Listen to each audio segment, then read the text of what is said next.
Sialan, lama banget. Kita tunggu sebentar lagi. Kalau bandar judi si Gawok itu tidak menaruh setoran uang di kuburan itu, hari ini juga aku tamatkan riwayat si Gawok. Kamu sih ada-ada saja. Disuruh menaruh uang setoran di kuburan tua itu. Yang mungkin si Gawok, dia takut. Apaan takut sama kuburan? Kuburan itu banyak dedemit. Dedemit sama dengan setan. Yes, sama. Nah, aku setan. Tapi kau tidak takut padaku? Ya, kamu sih cuma julukan. Pedang setan, bukan setan beneran. Aku yakin ya, si Gawok bandar judi itu takut pada dedemit kuburan. Iya, dedemit kuburan. Yang hari begini, dedemitnya sedang molor. Nanti malam baru dia gentayangan. Tidak begitu. Kalau dedemitnya dedemit usilan, siang hari bisa saja dia iseng mengganggu manusia. Sudah. Kau tidak usah takut. Kalau dedemit itu muncul, aku yang akan menghajarnya. Terserah kamu. Nah, lihat, ada yang datang. Ya, dari sebelah timur kuburan itu ada orang berjalan menuju ke kuburan. Wah, pasti itu si Gawok. Benar, dia. Orangnya pendek gemuk, jalannya agak cingkrang. Ya, tidak salah lagi. Dia si Gawok.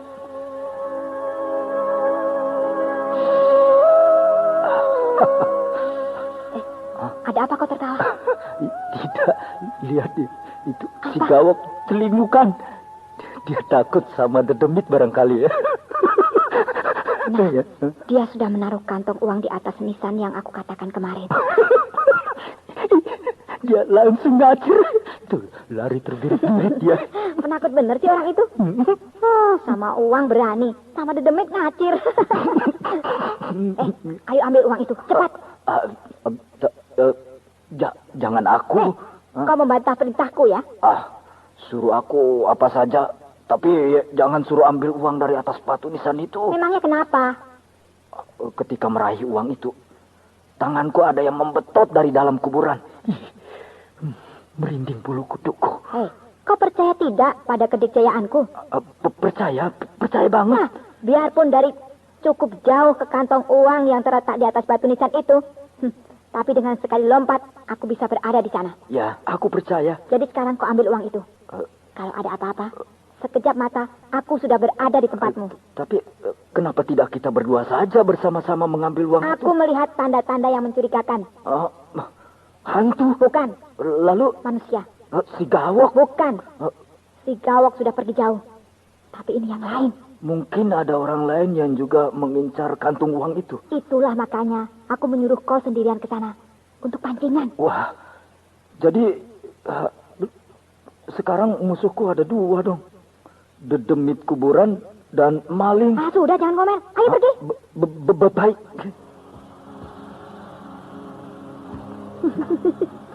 Si Bongkeng itu pucat. Penakut benar dia.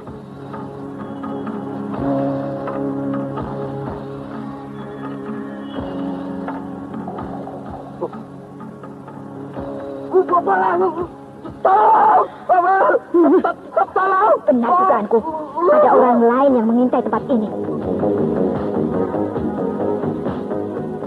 Menyerahlah kau pedang setan.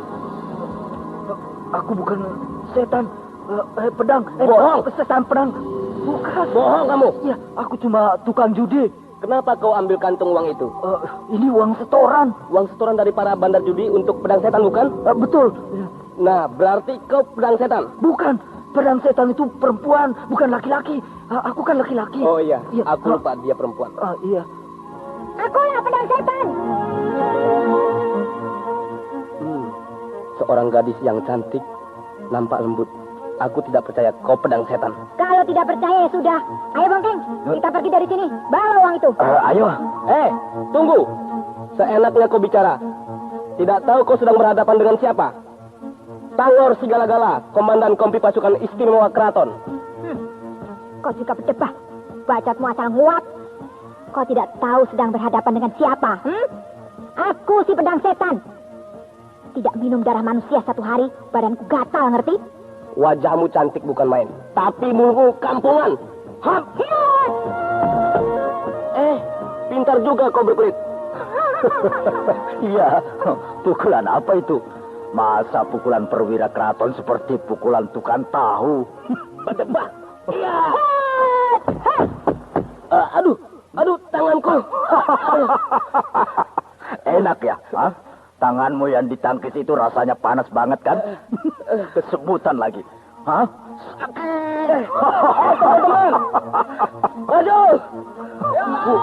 Wah, banyak banget. Wah, orang-orang dari mana saja itu? Hajar saja mereka semuanya sampai mencret. Berdebah.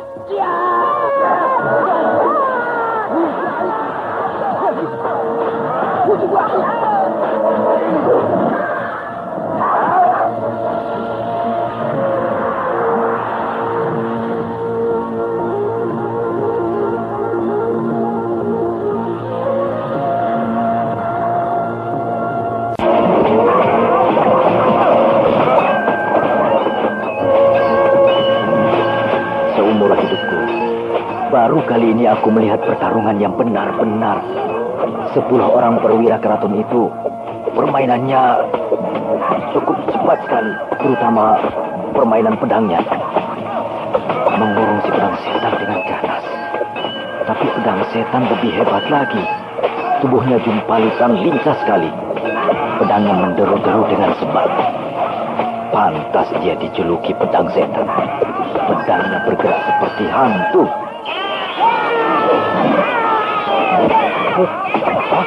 Si pedang setan gerakannya semakin cepat. Ya, dia sudah tidak kelihatan lagi. Mataku jadi kabur. Si pedang setan sudah tidak kelihatan. Hanya sinar hijau berkelebatan ke sana kemari dengan cepat. 10 orang perwira keraton itu jadi kacau.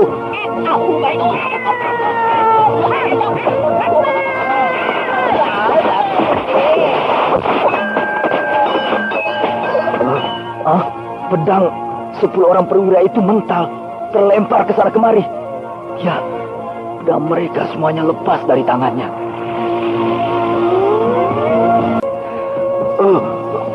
Hore! Pedang setan menang! Sudah, tamatkan saja riwayat mereka. Tidak, Bongkeng. Aku malas membunuh perwira keraton. Ya, jangan dibunuh. Nanti rajanya marah. Nah, kalian sudah kalah. Kalau aku mau, dengan mudah leher kalian aku babat dan kepala kalian bergelindingan di tanah. Tapi aku malas. Pergilah kalian. Jangan ganggu aku lagi.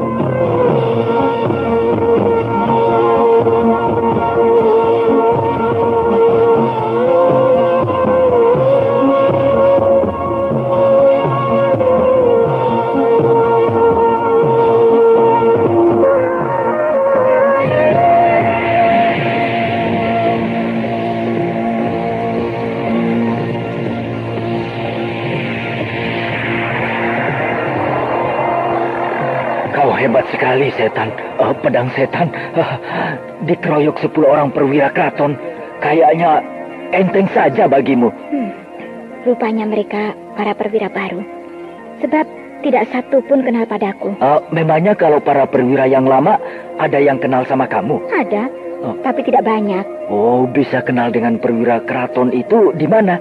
Dulu juga aku bekas perwira keraton. Hah? Yang benar? Ya. Pangkatku Senopati. Senopati? Iya. Pasti kau dipecat. Dipecat? Iya, sebab kau Senopati yang berpihak kepada raja yang dulu. Maksudmu Sri Baginda Maharaja Kuntala, begitu? Yang digulingkan oleh Tumenggung Raksa? Ya, betul, benar. Ya. Iya. Aku memang dipecat. Sebab aku lebih suka kepada raja yang dulu. Kenapa? Raja yang sekarang juga baik kok. Oh ya? Iya, Tumenggung Raksa yang sekarang jadi raja tidak jelek. Kerajaan Kunta ini tidak lantas jadi kacau, tapi tetap biasa-biasa saja seperti dulu. Tapi raja yang dulu lembut dan ramah, mencintai rakyat kecil. Dan aku dengar raja yang sekarang, wataknya keras dan tangan besi. Iya, memang. Tapi bagi aku, semuanya sama saja. Siapa yang jadi raja ya terserah. Sebab baik raja yang dulu atau raja yang sekarang, aku tetap saja begini, pengangguran. Ya, untung bisa berjudi. Jadi masih bisa makan. Kalau ada pergantian raja, lalu aku jadi kaya. Nah, itu baru raja yang bagus. Aku dukung 100%. Dasar kau ini gemblong. Yang dipikirkan cuma perut melulu. Habis kalau tidak makan, lapar. Untung kau cuma dipecat, tidak dipenjara. Seperti pejabat-pejabat lainnya yang memihak kepada raja yang dulu. Kau tahu? Ya. Di mana raja yang dulu? Mana aku tahu. Tapi kata orang-orang, raja yang dulu dibuang. Dibuang? Ya. Dibuang kemana? Dibuang ke sebuah pulau. Tapi pulau yang mana ya? Dan di mana? Ya, aku juga tidak tahu itu di mana ya. Memangnya kau mau menolong raja yang dibuang itu? Tidak, cuma sekedar ingin tahu saja. Sudahlah. Buat apa repot-repot memikirkan urusan kerajaan? Kita mah begini saja. Enak. Main gertak, main pukul, dapat duit. Banyak lagi.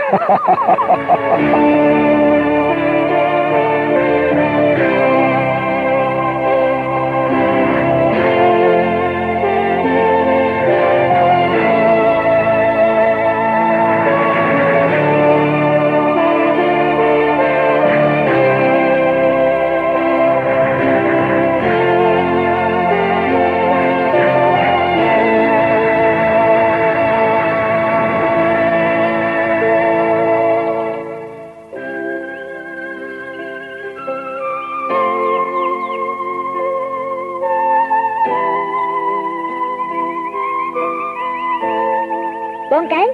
Halo, oi. Sedang apa kau di situ? Sedang ngitung duit. Tiap hari ngitung duit melulu. Habis seumur hidup, aku belum pernah memegang duit banyak. Paling banyak 1 ringgit. Tapi sekarang, 2.000 ringgit. Bukan main. Mau diakan uang sebanyak itu? Mau beli sawah, rumah, kerbau, dan perkebunan. Kau jangan marah, setan. Aku bukannya tidak mau ikut kamu terus. Aku cuma ingin jadi orang senang. Sudah bosan jadi orang miskin? Ya, aku tidak pernah hidup senang. Aku ingin sekali jadi orang kaya. Sekarang kan kau sudah kaya. Punya uang 2.000 ringgit. Nah, seorang tumenggung saja belum tentu punya uang tunai sebanyak itu. Ya, itulah makanya aku mau beli sawah dan rumah. Kau juga sebaiknya beli rumah atau bikin rumah baru yang besar, bagus dan mewah. Daripada tinggal di gubuk reok begini, mana di pinggir kali lagi, jauh dari kota, sepi dan sunyi, tidak ada hiburan. Kita kan sering ke kota. Tapi kalau kau punya rumah sendiri di kota, lebih enak. Kalau aku tinggal di kota, pasukan keraton bisa dengan mudah menangkapku. Caranya harus lihai. Bagaimana coba? Kau tinggal di sebuah rumah gedong yang besar dan mewah. Kau tidak usah keluar, tidak usah kerja sendiri. Tugas memungut upeti serahkan kepada anak buahmu. Nah, anak buahmu itulah yang secara teratur mengambil uang setoran dari para bandar judi. Lalu uang upeti dari para pedagang di pasar, kemudian dari para pemilik toko dan perusahaan. Kau sih tinggal ongkang-ongkang. Duit semuanya datang sendiri. Kalau digerebek oleh pasukan keraton, bagaimana coba? Mana buktinya? Mereka tidak akan bisa membuktikan bahwa kau seorang pemimpin besar dari komplotan pemeras. Sebab semua langganan kita pasti akan tutup mulut. Tidak akan berani mengatakan apa-apa tentang dirimu. Karena apa? Takut ditamatkan riwayatnya oleh kamu. Atau dengan mudah bilang bahwa kau telah insaf. Sekarang buka usaha dagang. Beres kan? Kalau begitu, aku harus punya anak buah. Gampang. Serahkan padaku. Kau bisa mencarikan orang-orang yang mau jadi anak buahku. Wah, namamu sudah terkenal di kalangan para penjahat di ibu kota kerajaan Kuntala itu. Bahkan namaku juga ikut terkenal dan ditakuti. Oh ya? Iya. Dulu aku tidak dipandang sebelah mata. Selalu dianggap anak bawang. Tapi sekarang, wah, sangat berbeda jauh. Ya, sekarang kalau aku masuk ke tempat-tempat judi, semuanya minggir. Bisik-bisik, awas. Tangan kanan si pedang setan. Begitu kata mereka. Lalu aku minta duit. Langsung saja dikasih. Terus aku bilang ya, kurang. Maka terburu-buru si bandar judi ngasih lagi. Ya, kemudian aku masuk ke dalam pasar. Aku dekati anak-anak muda yang bergerombol, yang pekerjaannya memeras para pedagang. Begitu melihat aku datang, langsung mereka berdiri dan menegur aku dengan ramah dan sopan. Lalu aku bilang, aku ingin makan enak. Ya, kontan mereka bilang, beres. Dan tak lama kemudian, datang makanan yang enak-enak. Begitu pula kalau aku masuk ke toko-toko besar atau perusahaan-perusahaan. Baru saja aku nongol di pintu, juragan pemilik toko dan pemilik perusahaan itu tergopoh-gopoh menyambut aku. Mari Pak Bongkeng, silakan duduk. Lalu aku duduk dan langsung dijamu dengan istimewa. Dan begitu aku pulang, dia menyelipkan uang ke kantong bajuku. Pintar kau ini. Iya, betul begitu memang. Itulah tandanya bahwa nama kamu sangat terkenal dan ditakuti. Dan banyak yang minta padaku agar bisa jadi anak buahmu. Tapi kau sendiri tadi bilang bahwa kau ingin hidup tenang. Iya. Punya rumah, sawah, perkebunan, dan sebagainya. Aku bicara begitu karena aku lihat kau tidak mau hidup mewah, jadi orang kaya. Tapi kalau mau jadi pemimpin besar seperti yang aku katakan tadi, wah, tentu aku akan ikut kamu terus. Ya, baiklah Bongkeng. Aku akan turuti anjuranmu. Nah, kau boleh atur semuanya.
Inilah rumahmu, setan. Koitan, Bongkeng. Bagaimana? Ini sih bukan rumah, istana, ngerti? Sudah lama, tapi tidak laku-laku. Tentu saja. Rumah besar begini tentu mahal. Ya, 3.000 ringgit. Memang terlalu mahal, tapi keadaannya cocok dengan harganya. Sudah kau bayar? Sudah. Aku lunasi sekaligus. Juragan Karbak sampai bengong melihat aku mengeluarkan uang 3.000 ringgit. Tapi karena dia tahu kalau aku tangan kanan kau, si pedang setan, dia diam saja. Iya. Aku juga sudah beli bendi yang paling mahal, yang ditarik 4 ekor kuda putih. Iya? Untuk kau kalau mau melakukan pesiar. Iya.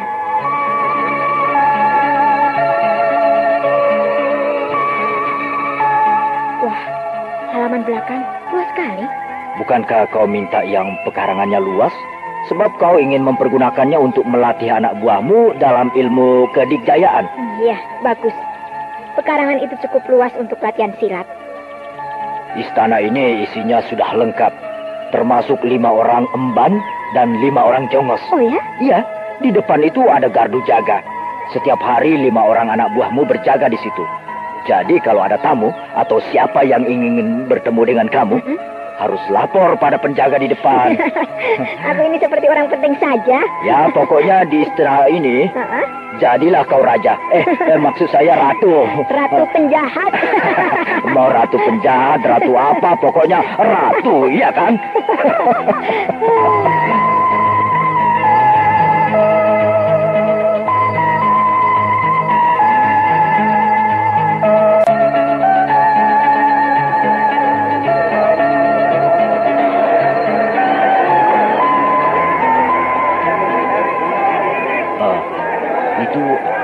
Buahmu sudah siap di halaman belakang. Banyak benar. Habis banyak sekali yang ingin jadi anak buahmu. Masa harus ditolak? Ya, ayo kita ke sana.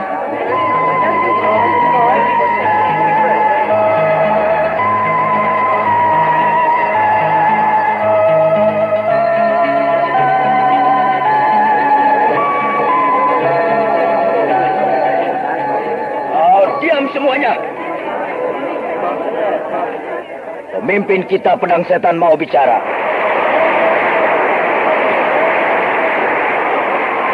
Kalian benar-benar mau jadi anak buahku? Mau tunduk semua perintahku? Kalau bersedia tunduk pada perintahku, ilmu kedikjayaan. Latihan kedikjayaan dilakukan setiap hari, pagi, siang, malam. Untuk tugas jaga dan penagih upeti akan diatur Dian. Jumlah kalian banyak sekali, pantas untuk jadi sebuah pasukan. Nah, karena kalian berasal dari mana-mana, campur aduk, bekas perampok, bekas begal, bekas pencoleng, pemeras, penjudi dan lain-lain, maka pasukan ini aku namakan pasukan Amburadul.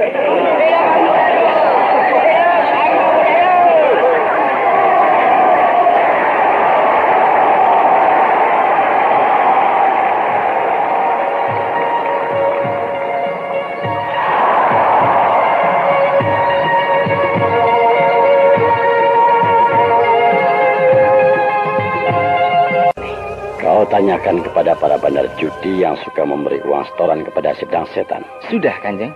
Lalu apa katanya? Pedang setan sudah tidak ada. Dan mereka setor uang upeti bukan lagi kepada pedang setan, melainkan kepada komplotan pemeras yang baru. Apa nama komplotan itu? Amburadul. Amburadul. Kacau benar nama itu. Namanya pemeras, seenaknya saja memilih nama. Iya. Kalau memang si pedang setan sudah lenyap, mau dikata apa lagi? Ya sudah, lupakan saja.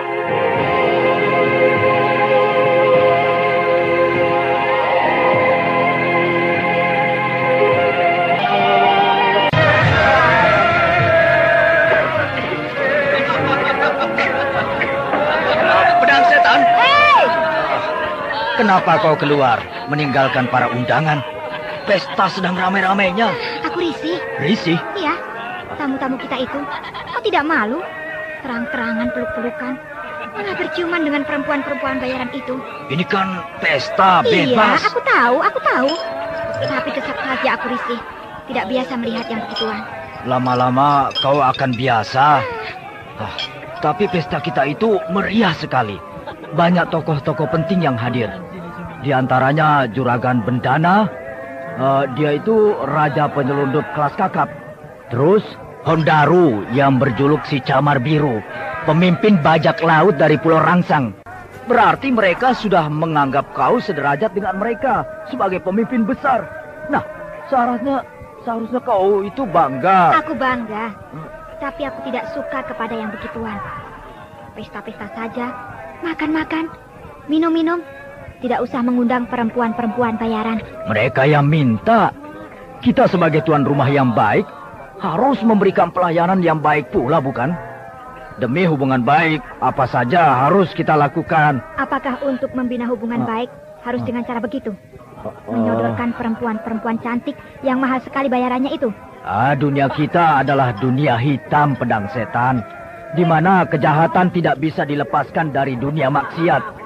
Nah, kau sebagai salah seorang tokoh besar seharusnya bisa menyesuaikan diri. Apa? Kau mau menyeret aku ke lembah maksiat? Tidak, bukan pedang setan, bukan begitu. Maksudku tidak begitu. Kau tidak usah ikut-ikutan maksiat, tapi cukup memahami mereka-mereka. Tamu-tamu kita itu. Bongkeng. Ya. Awas kalau kau macam-macam sama aku. Aku potong-potong tubuhmu jadi 13 potong. Lalu aku masukkan ke dalam kantong, kemudian aku buang ke laut. Jangan. Aku bubarkan semua ini. Rumah istana ini dan semua harta kekayaanku juga kekayaanmu. Aku bakar, begitu. Lalu aku pergi. Masa bodoh kau mau jadi apa? Jadi gelandangan lagi seperti dulu? Aku tidak akan peduli. Ya, aku mengerti. Kau jangan marah. Aku tahu betul siapa kau. Meskipun kau kejam dan ditakuti, tapi dalam soal begituan, ya kau bersih. Ya, dan kau benci pada hal-hal yang berbau seks. Aku tidak benci pada seks. Tapi menurutku, seks itu bukan diumbar, dipamer-pamerkan. Seks memerlukan suasana privat dan juga kebersamaan. Seks bukan barang murahan, tapi sesuatu yang mulia. Ya, kau benar.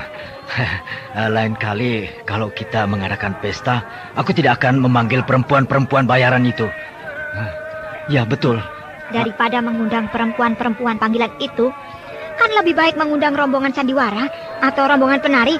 Suatu hiburan yang sehat. Ya. Lain kali aku akan undang rombongan sandiwara dan rombongan penari. Malam ini, Kalau pesta sudah selesai, aku tidak mau mereka melakukan hal-hal yang begituan di sini, di rumahku. Kalau mau begitu, cari tempat lain. Penginapan di kota ini banyak. Ya. Akan aku sampaikan. Kalau ada yang begitu di sini, aku bunuh. Ya, jangan. Tetapi baik-baik pedang setan. Permintaanmu akan aku sampaikan kepada tamu-tamu kita yang doyan begituan.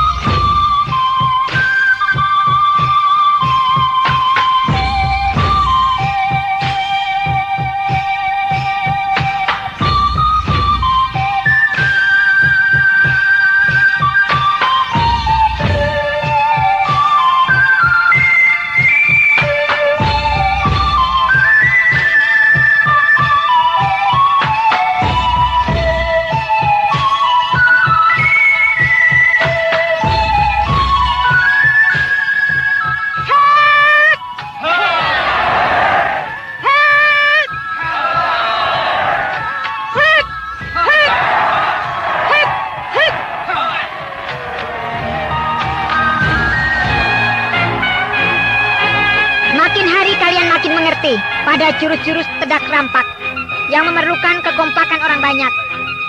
Tapi masih ada beberapa yang melakukan kesalahan, terutama waktu jurus balik melawan arus. Kalian berdua di sini. Siaga. Ya.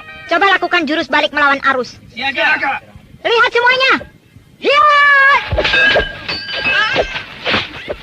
Nah, kalian lihat semua. Aku bisa dengan mudah merobohkan 2 orang sekaligus. 1 pukulan kena perut, 1 lagi kena tulang rusuk. Kenapa bisa begitu? Padahal sepintas lalu mereka berdua melakukan jurus itu baik sekali. Tapi sebenarnya tidak senada dan seirama.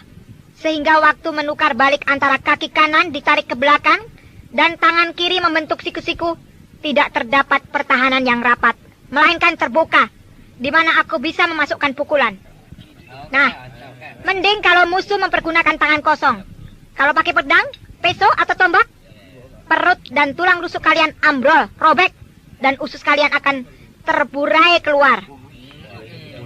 Nah, kalian latihan sendiri. Aku mau istirahat. Siaga. Siaga.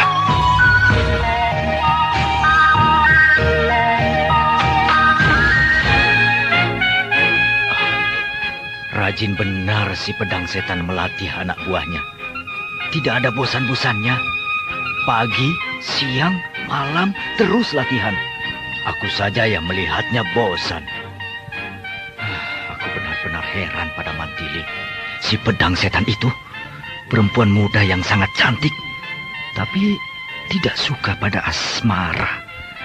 Daripada main begituan dengan laki-laki, dia lebih senang latihan ilmu kedikjayaan. Bongkang! Nah, dia memanggil aku. Ya! Ada apa, pedang setan? Suruh si kusir Lorca siapkan Pendi. Aku mau jalan-jalan. Ya, pagi ini pagi yang cerah. Sangat cocok untuk melakukan pesiar. Kau tidak usah ikut, dan aku tidak usah dikawal. Wah, jangan begitu, pedang setan. Kemana kau pergi harus dikawal oleh 5 orang pengawal pilihan. Hari ini aku ingin bebas. Ingin sendirian. Ya, baiklah.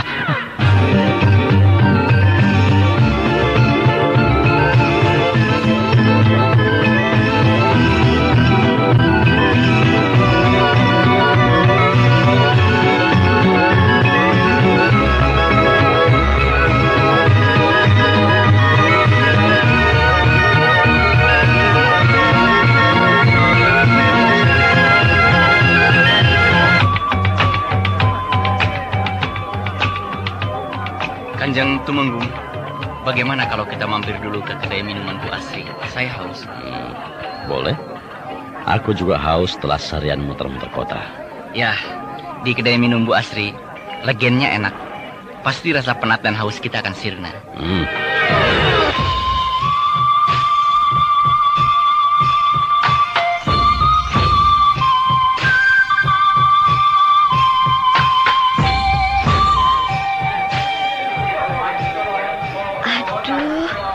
Ada tamu agung, Tuanku Paduka Tumenggung Gardika, beserta Paduka Senopati Kendala. Silahkan duduk. Terima kasih, Bu Asri. Legen Bu Asri. Oh, tentu. Akan segera saya siapkan legen istimewa nomor 1. Dari dalam kedai minum ini, kita bisa melihat pemandangan di luar keramaian kota. Iya, Kanjeng. Nah, ini dia legen asli. Paling istimewa. Silahkan Tuanku Paduka. Dari manakah Paduka berdua ini? Nampak berkeringat dan penat. Ngontrol pembuatan balai kambang, Bu Asri. Oh, yang di sebelah timur alun-alun itu? Ya. Wah. Benar. Nampak bakal besar dan megah balai kambang itu kalau sudah jadi. Ya, sengaja membuat yang besar. Sebab balai kambang yang lama, yang di belakang keraton, kecil. Sudah tidak muat lagi kalau ada pertemuan besar yang mengundang rakyat banyak. Betul, Paduka. Lumayanlah, Paduka. Persilahkan Paduka berdua. Hamba hendak ke dalam. Ya.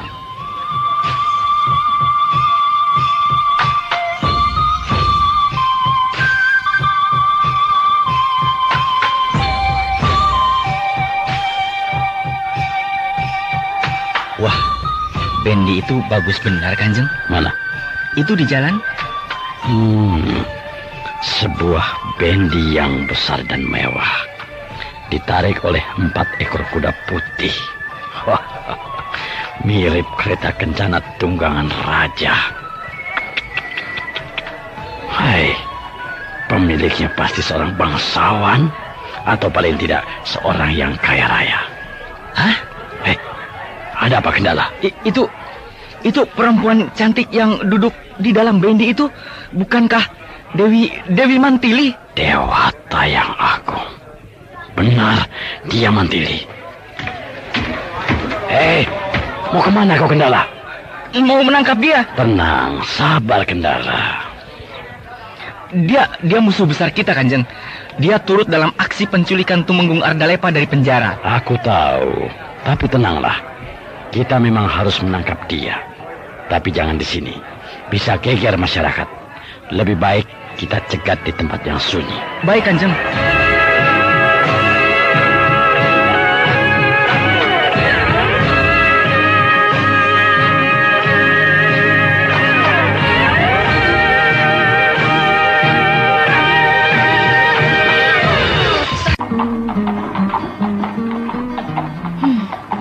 Aku ini bagaikan seorang putri raja, pesiar naik bendi mewah dan kereta kencana. Setiap orang memandang kagum. Mereka tidak tahu kalau aku sebenarnya seorang pandit, pemimpin besar komplotan penjahat. Kenapa berhenti? Ada apa ini? Apa kabar Mantili? Hah? Kartika? Kendala? Sudah lama kita tidak bertemu, bukan? Mau apa kau? Loh, seharusnya aku yang bertanya. Mau apa kau ada di sini, di wilayah kerajaan Kuntala? Pesiar. Hebat. Memang enak pesiar naik bendi yang mulus dan mewah. Pasti ini bendi yang mahal dan ditarik oleh 4 ekor kuda putih. Lebih mahal dan lebih mewah dari ini. Aku bisa beli? Aku percaya, sebab kau orang kaya. Putri Tumenggung Ardalepa dan adik kandung Brahma, Raja Madangkara. Kalau sudah tahu ya sudah. Lalu sekarang kau mau apa? Mencegat aku di tempat yang sunyi begini. Mau merampok? Enak benar kau ngomong, Mantili. Apa kau kira persoalan di antara kita sudah selesai? Oh itu, boleh. Majulah kalian berdua. Aku ladenin sampai tuntas. Sombong. Kau juga sombong? Sabar, tenang. Dari tadi aku tenang. Tapi begundalmu itu, senopati tempe yang tidak tahu diri. Berdebah, ku pecahkan kepalamu. Kendala. Kalau kau masih ngoceh, kau sendiri yang aku hajar. Iya, Kanjeng. Nah, Mantili, katakan terus terang, ada apa kau gentayangan di pusat kerajaan Kuntala ini? Kau lupa Tumenggung Kartika yang mulia, bahwa aku orang Kuntala. Bukan, kau orang Madangkara. Aku dibesarkan di sini, Kendala. Kalau kau orang Kuntala, kenapa kau jadi pemberontak melawan pemerintah kerajaan Kuntala? Aku tidak melawan Kuntala. Yang aku lawan sifatnya. Sifat jelek, suka menjajah kerajaan lain. Itu yang aku lawan. Kau pintar bicara, Mantili. Dari kecil memang aku doyan ngomong. Seharusnya kau ditangkap Tapi aku bukan pejabat keraton kelas teri yang main tangkap tanpa bukti yang kuat. Kesalahanmu sebenarnya terlalu besar. Ikut terlibat langsung pada pemberontakan di kerajaan Madangkara. Dan terlibat langsung juga pada peristiwa penculikan Tumenggung Ardalepa. Tapi itu semua sudah kedaluwarsa. Akan tetapi, kau tetap harus dihukum. Silakan. Kau tidak akan ditangkap, lalu dimasukkan ke dalam bui atau digantung. Akan tetapi, kau harus menangkap si pedang setan. Hah? Orang penjahat besar yang ilmunya sangat tinggi dan katanya dia perempuan. Benar. Nah, kau diberi waktu 7 hari. Kalau dalam 7 hari kau tidak berhasil menangkap si pedang setan, kau sendiri yang akan digantung. Baik, aku akan berusaha untuk menangkap dia. Bagus. Sudah selesai bukan? Aku masih ada yang lainnya. Untuk sementara cukup sekian dulu. Dan sekarang kau boleh pergi. Baik, Pak Lorca, jalan. Permisi Tumenggung Kardika yang mulia. Dan permisi juga Senopati Kendala yang aduhai. Mampus kau Mantili. Kau akan dicincang oleh si pedang setan. Beres. Nanti aku kirimkan telinganya si pedang setan yang sebelah kepadamu. Mendebak.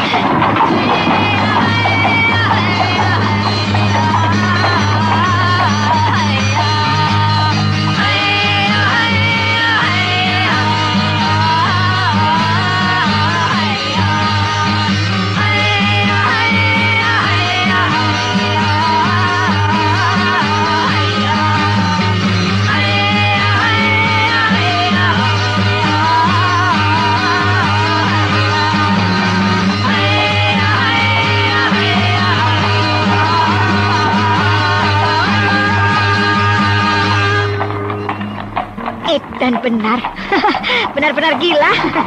Aku disuruh menangkap si pedang setan. Pedang setan lawan pedang setan. Mantili lawan Mantili. Aku lawan aku.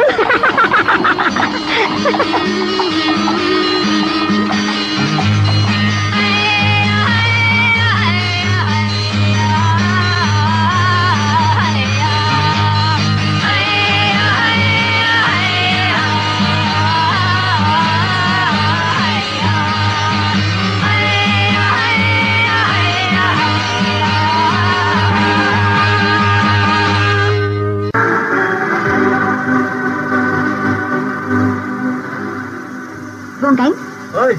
sini. Ya. Kau sudah pulang, pedang setan. Cukup lama juga kau pesiar. Aku tadi berjumpa dengan Tumenggung Kardika dan Senopati Kendala. Hah? Mereka berdua orang-orang kepercayaan raja? Ya, mereka mencegat aku di tempat yang sepi. Waduh, lalu apa yang terjadi? Tidak apa-apa, sebab mereka rupanya tidak tahu kalau aku ini si pedang setan. Oh, ya kalau begitu syukur. Tapi lambat laun, mereka akan tahu juga. Oh iya, iya. Yang lucu, aku ini disuruh menangkap pedang setan. Hah? Permintaan gila. Masa kau disuruh menangkap kau sendiri? Iya, karena mereka tidak tahu siapa pedang setan itu. Maka mereka menyuruh aku untuk menangkapnya. Edan, sungguh edan. Dan aku hanya diberi waktu 7 hari. Melawan mereka tidak mungkin. Terlalu kuat. Tempat ini bisa diserbu oleh pasukan perang keraton. Dibakar dan diratakan dengan tanah. Maka habislah riwayat kita. Kita pindah saja dari sini. Pindah kemana? Kemana saja. Pokoknya mencari tempat yang lebih aman. Baiklah, kau yang atur. Ya.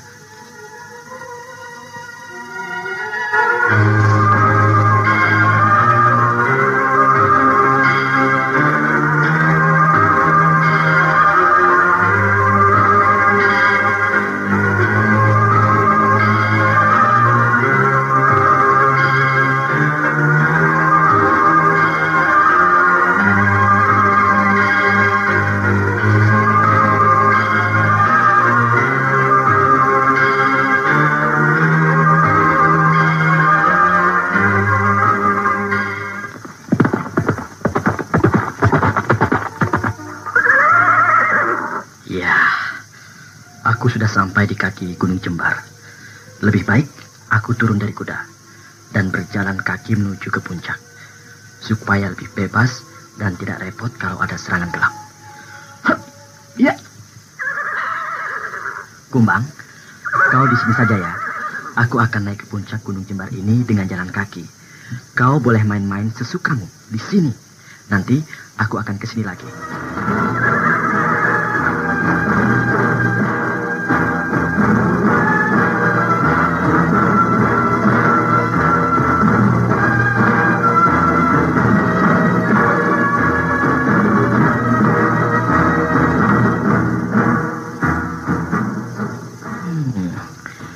Gunung Jembar ini tidak terlalu besar. Dan juga hutannya tidak terlalu lebat. Sangat cocok untuk pangkalan angkatan perang. Ya, Ya? Oh, Dewi Harnum. Selamat datang di Gunung Jembar, Paduka Patih Gotawa yang mulia. Harnum, apa kabar? Sehat walafiat. Wah, kau sudah mendahului aku berada di sini. Sudah 3 hari aku berada di sini. Oh iya? Iya, aku ditugaskan untuk mengadakan pembersihan. Kalau-kalau ada hal-hal yang bisa merugikan kita. Sama, aku juga diberi tugas seperti tugasmu. Mana pasukan perangmu? Angkatan perang kerajaan Madangkara yang dahsyat itu. Sedang istirahat di lembah Tamiang. Dalam 3 hari, sudah akan sampai di sini. Bagus. Pasukanmu sendiri, mana? Angkatan perang kerajaan Niskala. Sudah sampai di jurang Tuturubun. Besok siang sudah sampai di sini. Lalu kau sendiri? Dengan siapa di sini? Dengan anak buahku, 20 orang. Kemana mereka? Sedang menyebar mengadakan pemeriksaan. Oh, Sudah datang utusan dari kerajaan Sanggam, kerajaan Salingkuh, dan kerajaan Saptarema. Menghadap pada kakakku, Kakang Ajisaka, yang mengabarkan bahwa dalam waktu 3 atau 4 hari, mereka semua sudah sampai di sini. wah, bagus kalau begitu. Semua pasukan perang akan tiba di Gunung Jembar ini dalam waktu yang hampir bersamaan. Iya.